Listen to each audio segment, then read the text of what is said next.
আপনার যদি প্রস্রাবে জ্বালাপোড়া থাকে অথবা পিত্তথলিতে পাথর হয়, তাহলে আপনি শুধুমাত্র একটি গাছের রস যদি খেতে পারেন, আল্লাহ তাআলা আপনার সমস্ত এই সমস্যাগুলোকে আল্লাহ তাআলা দূর করে দিবেন।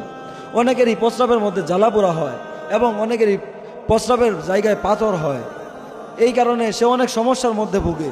যদি আল্লাহ তাআলার এই একটি গাছ, যে আল্লাহ তাআলার নিয়ামত, আল্লাহ তাআলা পবিত্র কুরআনের মধ্যে বলেছেন যে আমি সমস্ত কিছু বানিয়েছি শুধুমাত্র আমার বান্দার উপকারের জন্য, অর্থাৎ মানুষ এবং জিন জাতিকে আল্লাহ তাআলা বানিয়েছেন আল্লাহ তাআলার ইবাদতের জন্য, এবং মানুষ ও জিন জাতি ব্যতীত যা কিছু রয়েছে সমস্ত কিছু আল্লাহ তাআলা বানিয়েছেন মানুষের উপকারের জন্য।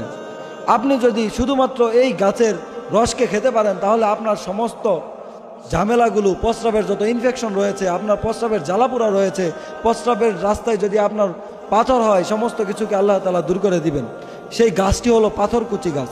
আপনি যদি প্রত্যেক দিন সকালবেলা পাথরকুচি গাছের রসকে নিংড়িয়ে খেতে পারেন, এই রসকে যদি আপনি পান করতে পারেন, সেক্ষেত্রে দেখা যাবে আপনার যত সমস্যা আছে, প্রস্রাবজনিত যত সমস্যা আছে, আল্লাহ তাআলা সমস্ত সমস্যাগুলোকে দূর করে দিবেন।